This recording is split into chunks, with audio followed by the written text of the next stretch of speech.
Hello there. Welcome once again to my kitchen. Feel free to subscribe and share the recipes.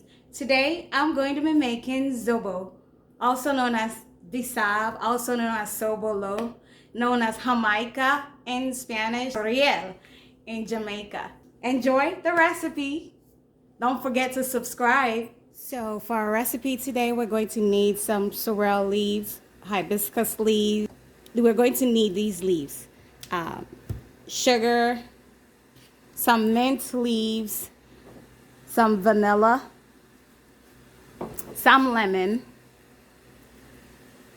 pineapple, and we're going to need this. This will make our work a little easier, a strainer.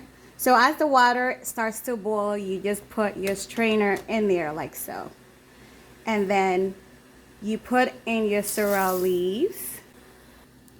So we will then cut some ginger.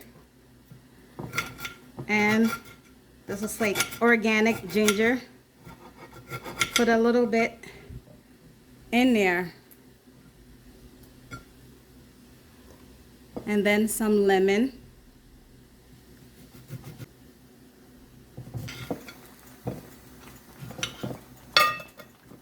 We'll put 4 lemons in there.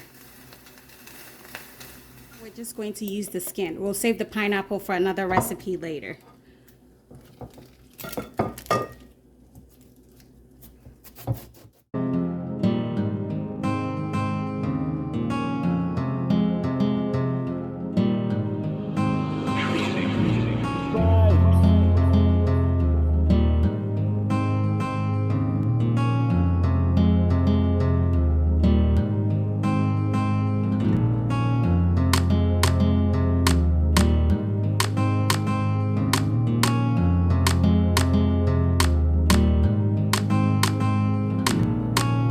So in goes our mint leaves. So we put it in here and we push everything together.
Thank you once again. Please subscribe and share.